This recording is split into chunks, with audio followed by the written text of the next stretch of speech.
Welcome everyone to this special March 1st MSL Learn webinar.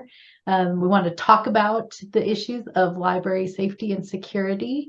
And so as we get started here, we're going to introduce ourselves here in just a moment. I'm Colette Bartow, the CE coordinator for the State Library. And if we want to kind of go in order on the slide and each of us say hello to our group, that would be great.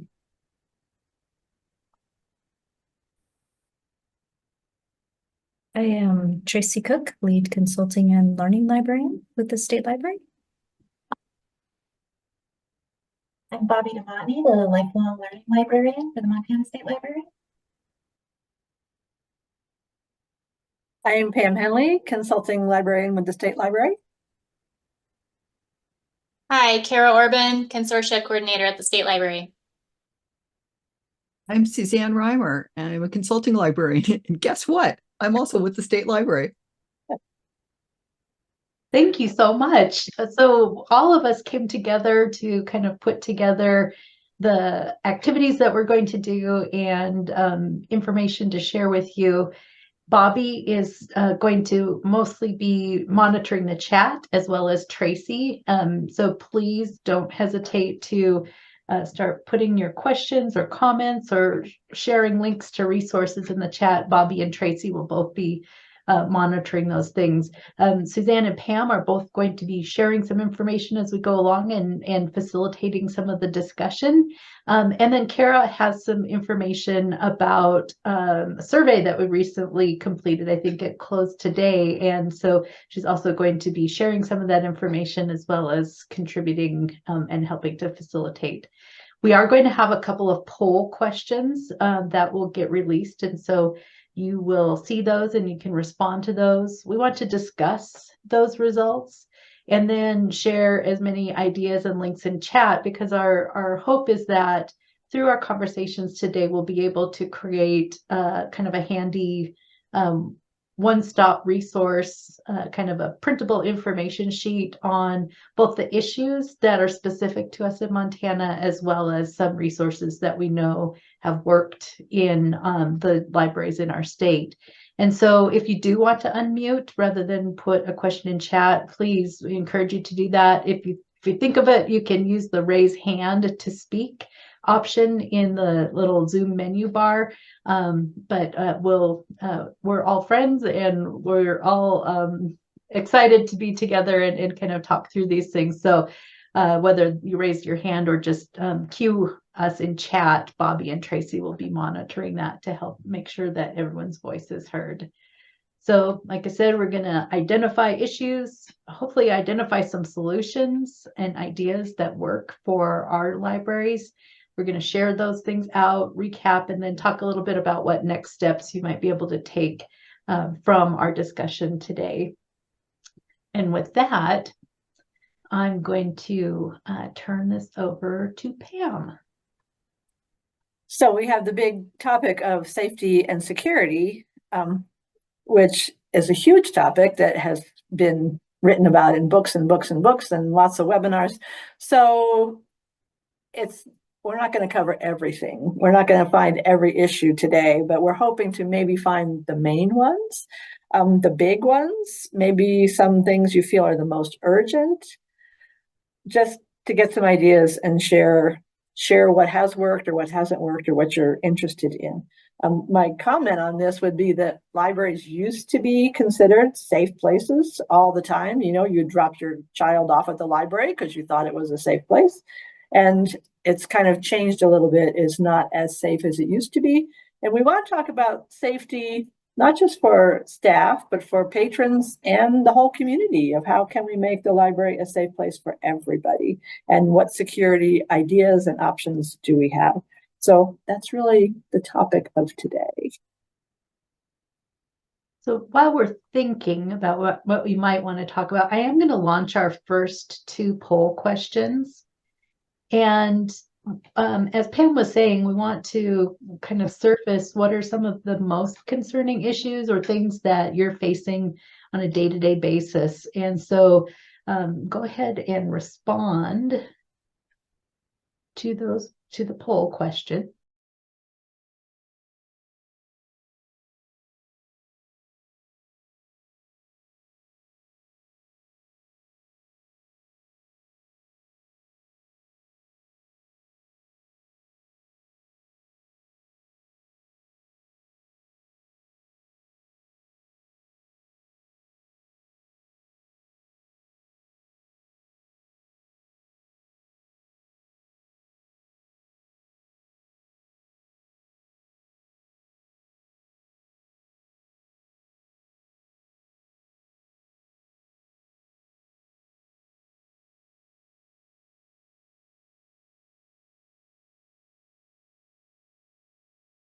So this is a really interesting result, I think. And so, as we were kind of putting the questions together, question one about what the most frequent safety and security issue is in your library, we put all of these options there because they are things that we hear about from time to time, and certainly in kind of national publications and other sorts of trainings that we've been part of, we see things kind of sorting out into these categories. So it really looks like patron behavior is the primary concern of everyone who is here today.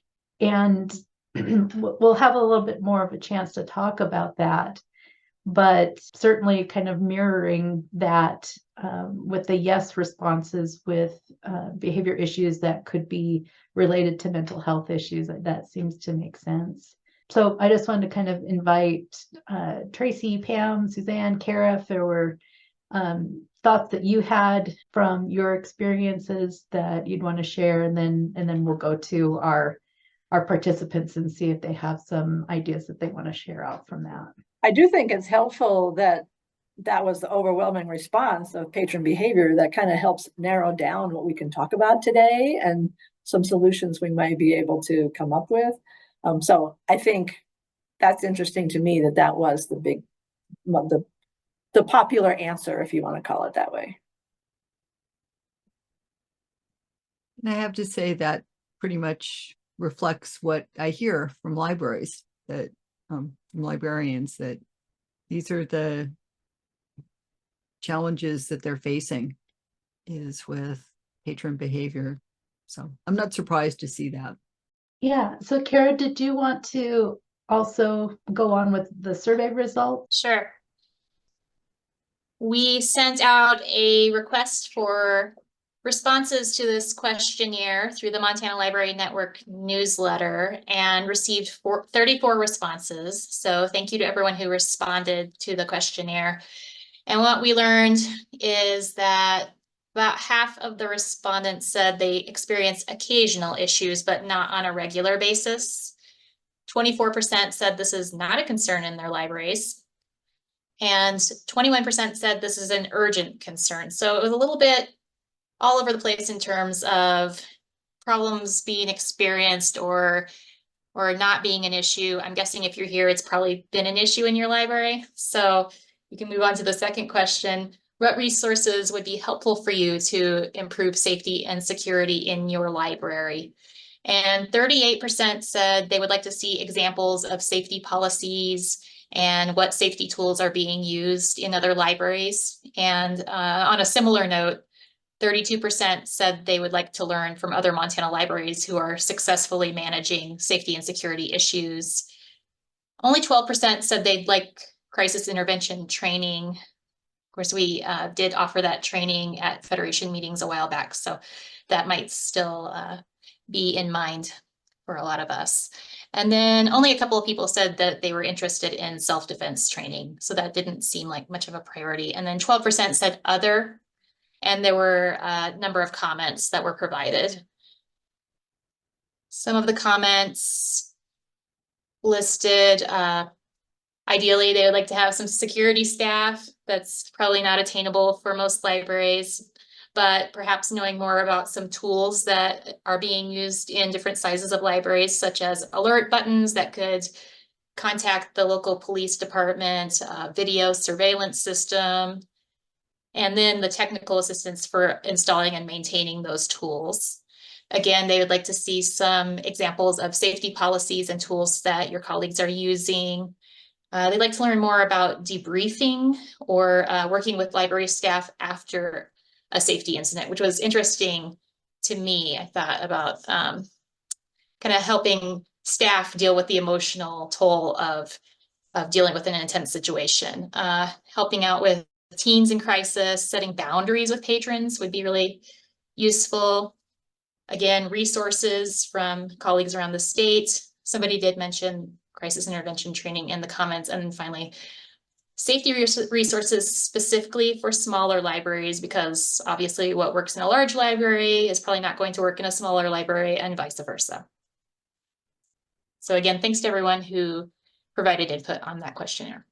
So part of the reason that we're here today is knowing that there's a desire to learn from each other. That's kind of why we've set up this session as a conversation, a chance to talk with each other. And so with this little bit of information, some data that we have to kind of go from, we want to kind of open the floor right now, and then we'll break into 2 breakout sessions to have a little bit more in-depth conversation with a smaller group of people. But right now, I just want to invite anyone who has thoughts about some solutions or ideas that they want to share to kind of get the conversation started. And then, like I said, we'll break out into 2 smaller groups to talk a little bit more. If you would like to raise your hand, you may, and I will call on you, or just please unmute. One question I would have for the group would be, how many libraries actually have some kind of safety policy already created or out there? I haven't seen any from a lot of libraries that I know, but I'm curious if people have something specific that they've written with either procedures or something in a safety policy. This is Jonna. So, hi everybody. Happy Friday. So, my situation is a little different probably than most libraries, because my library is actually in the courthouse. So we're actually an office of all the other courthouse offices. And so we have exit plans, and we practice them maybe once a year. And we've got maps that are up that show where you're supposed to go to exit the building in the event of a fire, or, if we get an active shooter or something like that. And we have like team leads who, wait for the other department heads, and we get everybody out. So, I mean, that's kind of nice to have something like that at least available. But it is a little weird because our library just kind of has, we have a second exit, but it's really just the main door. And if somebody were to come in, if we did have an active shooter situation, for example, we're kind of sitting ducks in our particular library. I suppose that's could be true for most libraries. So I think about that on occasion, like what do we do in that situation, which I know seems probably unlikely, but you never know. So I think about that a lot.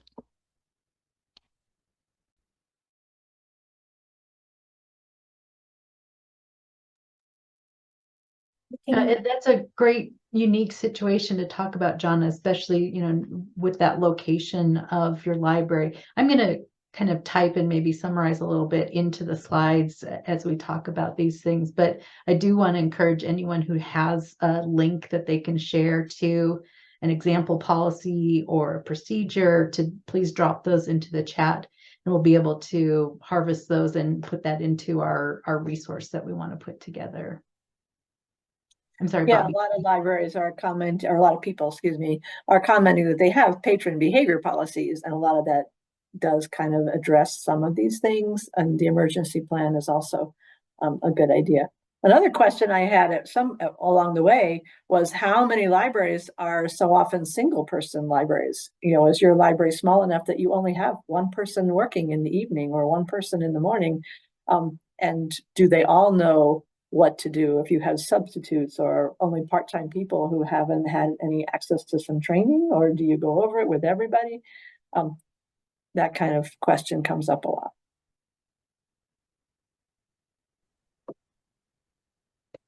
This is Sarah in Miles City, and we have a very similar location to Jonna. We're right across the street from the courthouse, but also that includes being right across the street from the jail.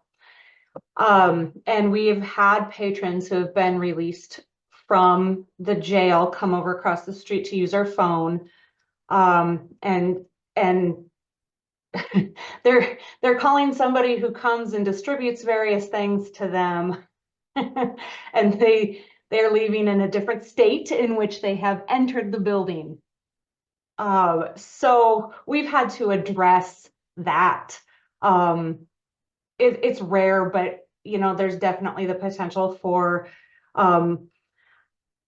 heightened emotions with patrons, and because we are a public building, people can just come in, and so we've definitely addressed that. And also our location to the railroad tracks has been something that the whole community has been talking about with various businesses, just because of train crossings and the extent which they are used. And then finally, our last issue that's been a big security thing is the truck route has recently changed, and semis are using or are being routed by GPS to use our intersection of Main Street and between us and the courthouse. And we've had instances of vehicles at the stoplight having to back up so a semi can turn, and that's right at our entrance. And then another time a semi turned and went up on the sidewalk and blew a tire on our light post. And that's 10 feet from our front entrance. So we're working with our public safety committee of city council to address that. I don't know how we can, I don't know. It's an ongoing process, but it's definitely something we're really working hard to address, because that's a big one.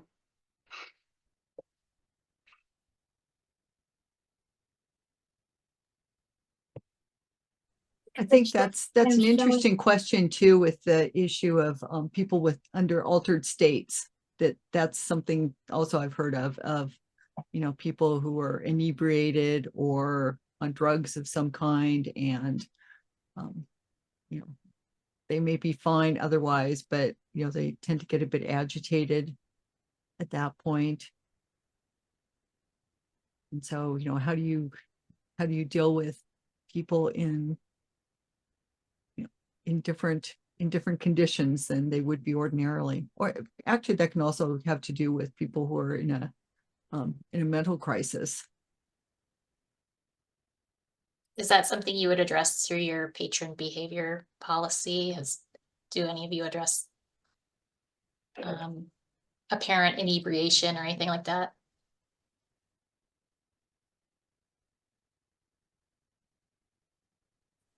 We do very broadly in our policy, and basically it's you know, if you're inebriated and acting as such, you know, if you're agitated or physically aggressive or verbally aggressive or things like that, then we reserve the right to call the police or call the sheriff, which is just right across the street. And that's just basically our broad policy.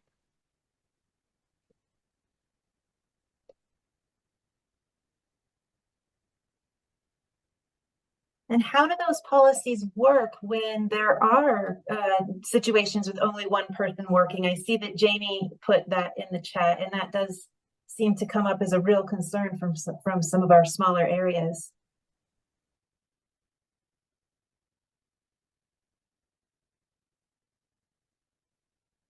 And then the question of how fast is the response from, if you call the sheriff or police or whatever, you know, a single person who does make that phone call, maybe they are still waiting half an hour or 40 minutes or an hour before a sheriff or someone shows up to the library. And that can be really difficult for especially a person working by themselves. So, how can they deal with that? Or are there any other options of some other place or something that person can call while they're waiting for law enforcement to show up? Are there any plans for something like that? Any options?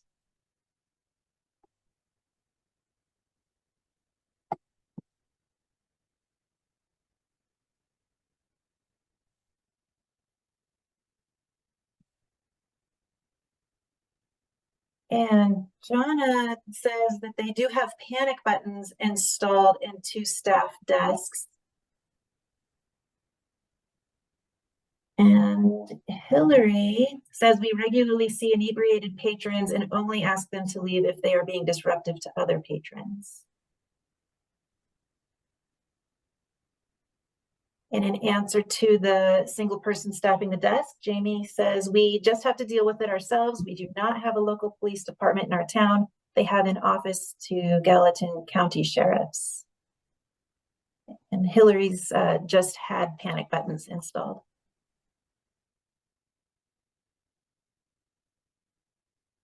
With the panic buttons, I'm just curious where are you, what's the source for those? What's the job or vendor for those? I think that might be a question that some of our participants here might want to consider. And anything that you can provide in terms of contact information, if you want to throw that in the chat, that would be great. And I'm also curious if anybody has tested out those panic buttons. I mean, letting people know that you're going to test out, so you're not doing false alarms, but just to kind of make sure they work. Yeah, so our sheriff's office, they test our panic buttons maybe once a year, something like that.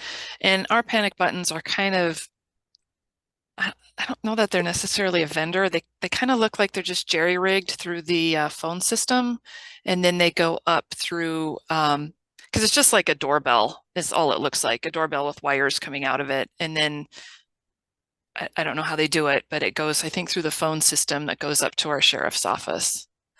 And sometimes they do go on the fritz, and the sheriff's office, will get a ding from us, and then they'll, they have to send a deputy down, no matter what. And then a deputy shows up and we don't know. We're all looking at each other like, why are you here? And then we've got to get it figured out. But I mean, I'd rather have that than not have it work. So.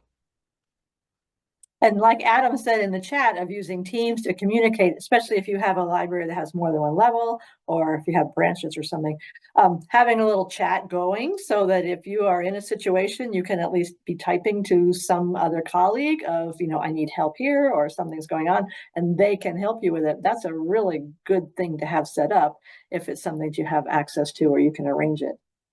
I've seen that in other libraries too, and it's very useful. I think another option is, if you have neighboring businesses or something that perhaps you can, form a little alliance with. I remember, I don't know how this has worked with their move, but Phillipsburg Library, Gina said they were right next to a bar, and if they had any problems, there wouldn't be any difficulty in finding somebody from the bar to come and help take care of it. Which I kind of thought, well, you could have one inebriated person taking care of another one. That could be an issue, but still, thinking ahead to, to neighboring businesses or folks nearby that could act as backup if need be.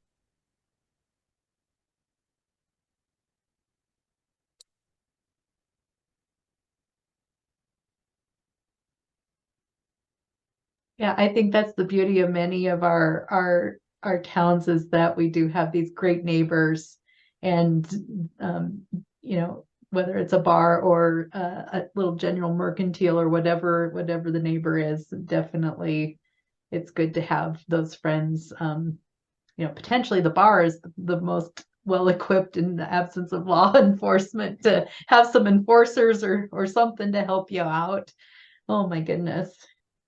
Okay, well, I want to ask a couple more questions, actually. So for my colleagues, this is a little bit out of order with our slides, but I want to ask, I've got 3 more questions in a poll, and just to kind of focus back in on some of the things that we think might work best to address the issues that we've been talking about.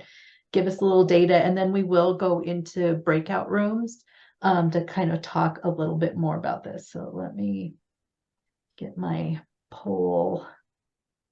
While you're doing that, I'll answer Jonna's question about Teams. You probably would just have it open all day, have the little chat thing going, and you could just be chatting that way. So way back when I worked at Bozeman, we used something else. It wasn't Teams, but we had some little chat system where everybody was on it and you could just be typing to say, I need you up here right now, or I need some help here. So that is a good idea if you can set it up. Sorry, Colette, we'll go back to you now. No, that's all right. So the poll is open. There are 3 questions. What would make your library more safe and secure for patrons? What would make your library more safe and secure for staff? And then the 3rd question is, who can help make your library more safe and secure? So we'll just take a couple of minutes and give you a chance to read through those and respond.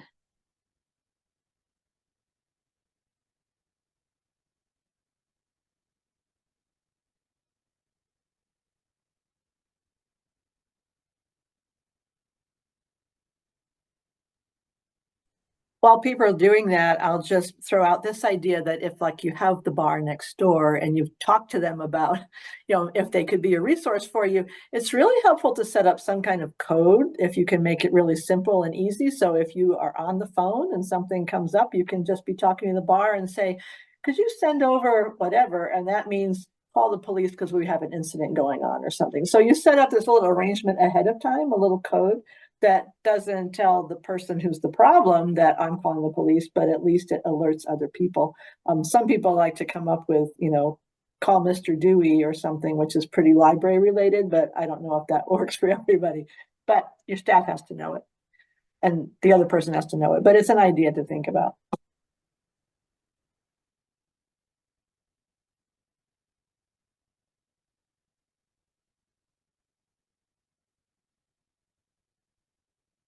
We have 12 of 16 who have responded. 13 of 16. Give it another second. I set these questions up so that it forces you to just choose one answer, and that is very intentional to be thinking about like what really would help, and maybe what is something that we could actually do that's kind of within our control or within our resources to be able to think about as a solution. All right, I'm going to share out the results.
I'm glad to see the de-escalation training there. I have a resource to share a little bit later on, something new from Web Junction that I think is actually pretty easy to access in that.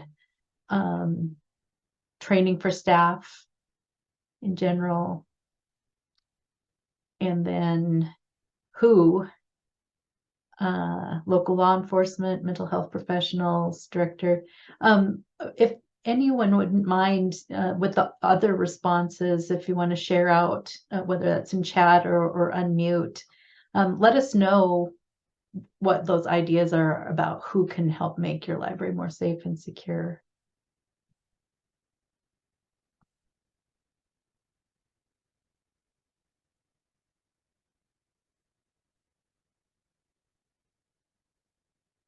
So we want to give you about 10 minutes time. We have about half an hour left in our session today. I set this up so you can select which room you want to go into.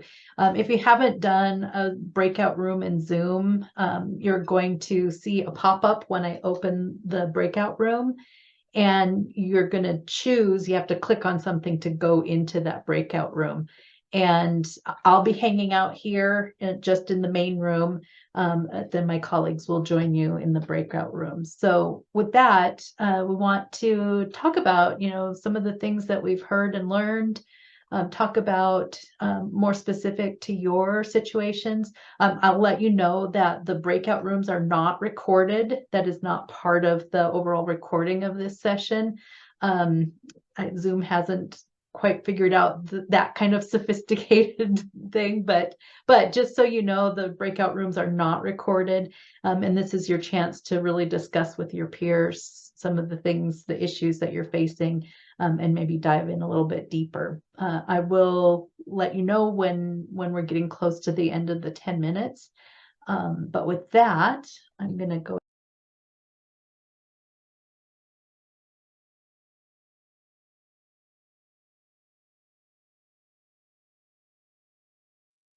Welcome back, everyone. I'm sure that time went by very quickly.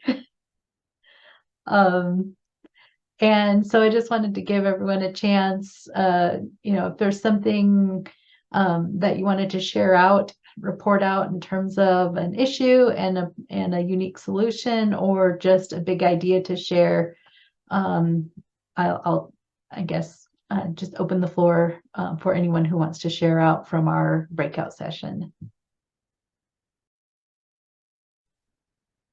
I will say that we just got into a really good discussion about security cameras and what libraries have them, and where does the feed go and who has access to it, and is that in some policies that people have. So a security camera was a discussion we were having. The other one that we talked about was, how do you communicate with other libraries nearby? Because it's not hard for people to get from one town to another, and other libraries might not be aware of what's been going on. And so we were using the example of Glendive. It's not that far over to George McCone and Circle, and would Circle realize that this person that showed up in their library had been an issue in Glendive unless they talk to each other. So how often do you communicate with your local libraries? So we had that discussion too.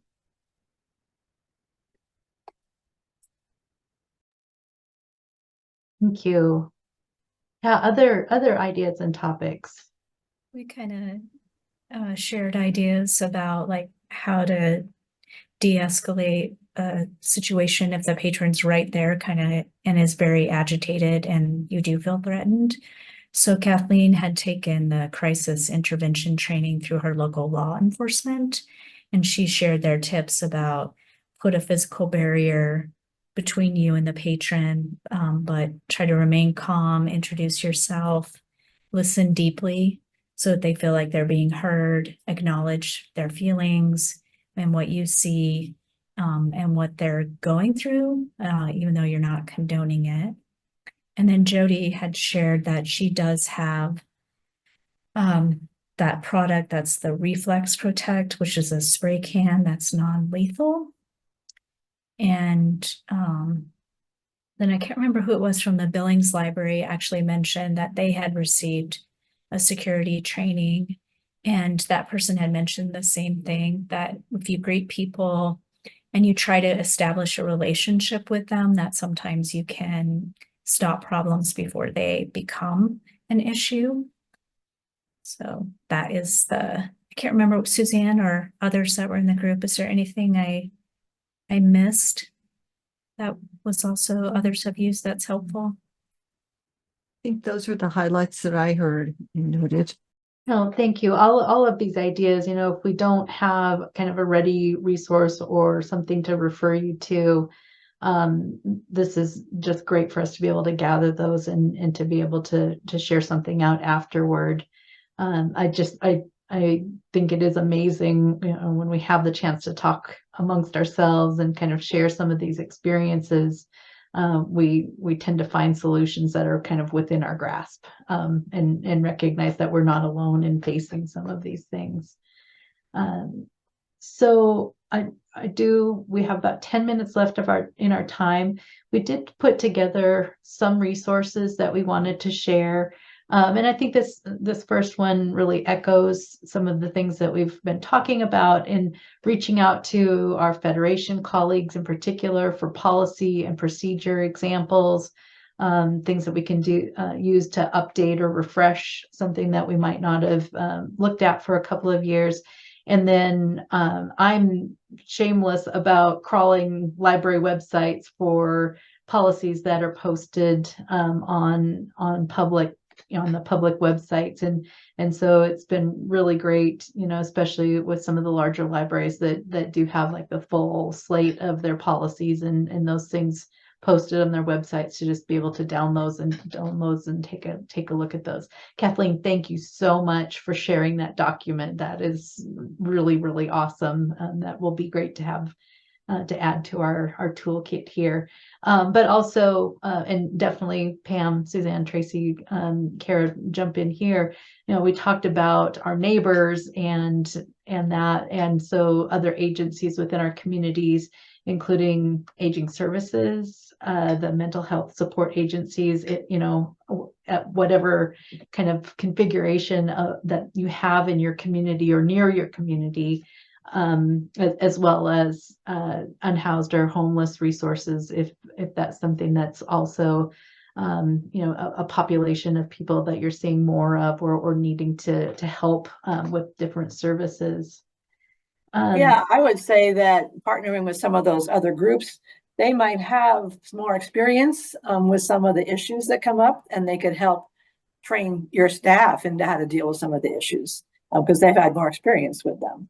So looking around with what's already in your community and finding what other people are doing and getting together so that you don't have to go out and find some kind of training. You can already work with another group, or they can kind of help you along with that. So that's why finding something in your community is really a good way to share information and get some resources.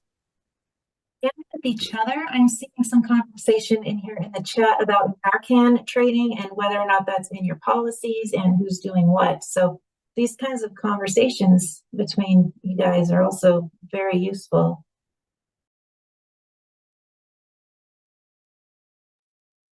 And for smaller communities, maybe your school system might be able to help you.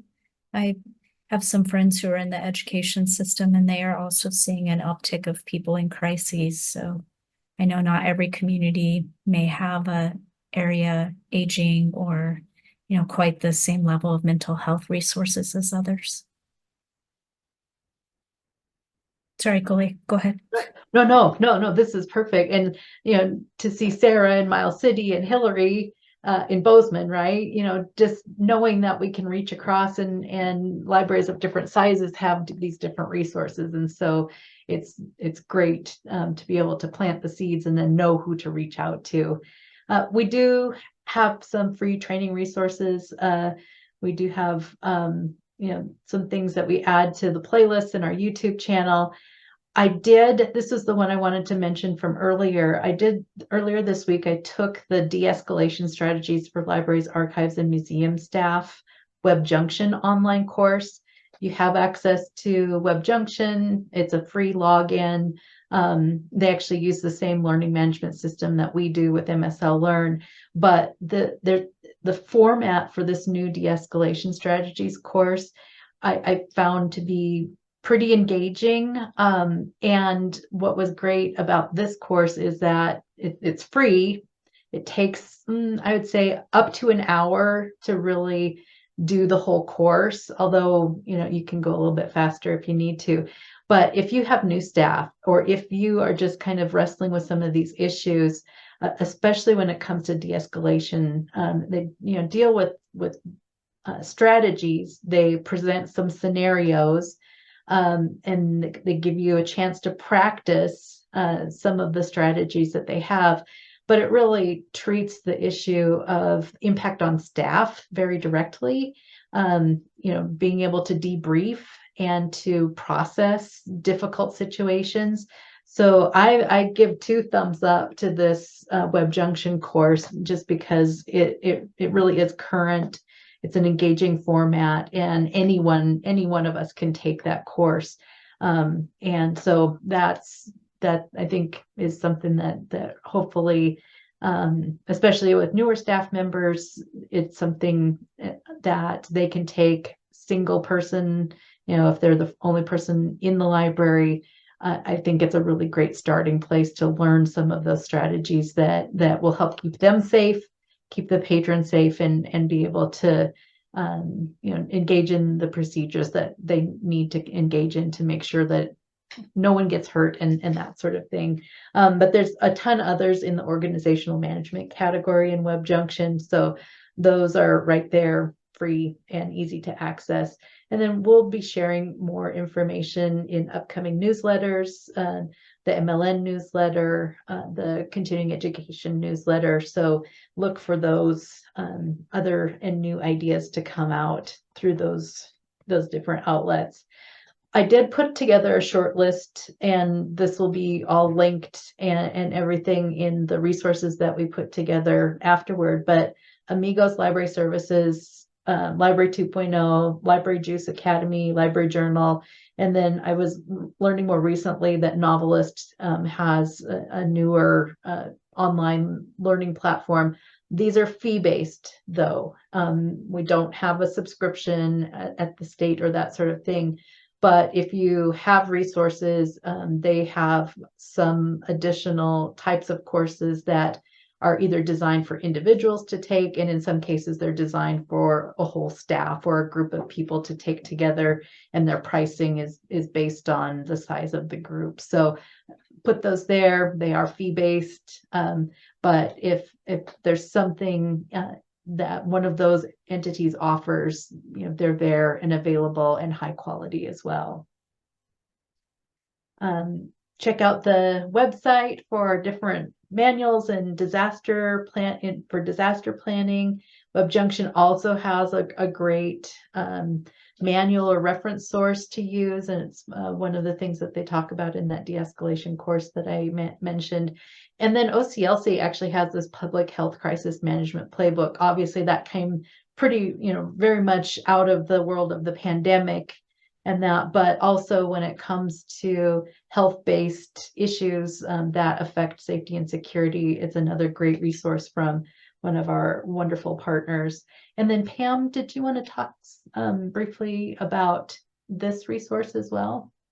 Oh, and this is a good one. And I know there are at least 2 libraries in the state that have this book, The Safe Library by Steve Albrecht. So you could, have a lot of those or borrow those if you wanted to. But you can access this handout. This is only the first page of it, which has some really great tips on it to share with all of your staff to just keep in mind. The other thing I would mention that Kathleen in the chat had said, of talking about first aid training and all these things to practice that gives you confidence. And the same with the scenarios in the WebJunction course of if you can, once or twice a year, just at a staff meeting, have some scenarios and work through the practice, because these skills are something you don't use all the time, like trying to stay calm when someone is yelling at you in your face. It's like that takes practice to be able to do that. So practicing those skills a lot every so often, especially with new staff, is a really useful thing. It's just like first aid, but it's other skills that you just want to practice and have ready for when you need them.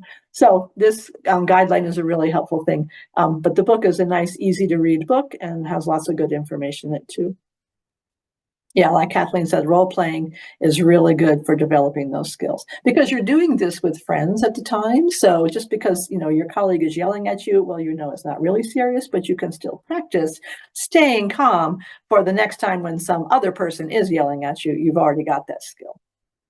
So practice a lot. Yeah, I love that. So just want to recap in our last few seconds that we have together. And all of these resources will be posted to Aspen here just in a little bit. But think about 1 or 2 things that you want to do to follow up immediately from today. You can visit Aspen to download the slides, and then I'll build out the resource document. Schedule a meeting. If it's a partner, a neighbor, one of the folks that you met in this session today, schedule a meeting, connect with that colleague, review your policies and procedures, review your data, look at, if you kind of even informally kind of keep track of how frequently different types of incidents are happening, that can help you hone in on a solution, a resource, or something that you need to do that is, kind of the top of the list of things that's affecting the services, the patrons in your library. And sign up for webinars.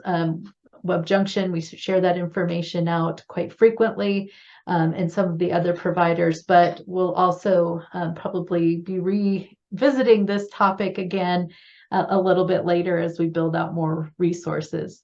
I have a short little video about how to download the resources that we're going to share in Aspen. That's in our YouTube channel. I won't take the time right now to play because we're a minute over our time, but you'll be able to get the slides from this session and the resource in the Aspen event for today. We have all kinds of things that you can use via the MSL website, and find the recording in our YouTube channel. We love it when you give us feedback. And so if you want to snap that QR code, that is our evaluation survey. And thank you for joining us. This was kind of a great chance for our team, Kathleen talking about building teams to work together on this project. And as you can tell, we love what we do. We care very much for each other, and really hope that this conversation today is just the first of many that we can have together to make our libraries more safe and secure.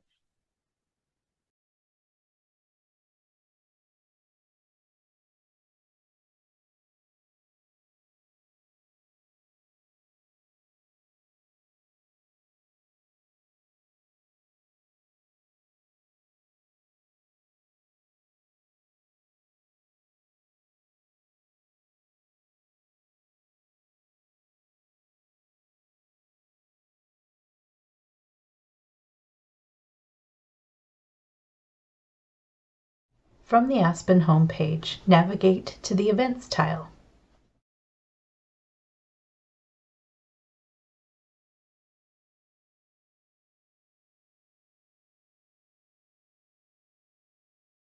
Choose an event from the calendar.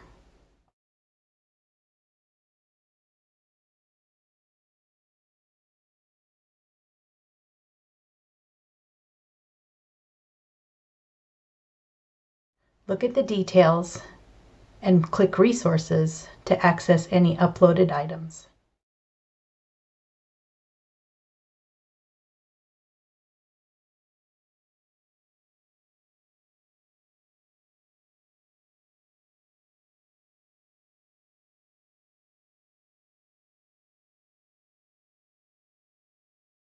Links and other information from the session will be included in the description. Click the meeting link to watch the recording.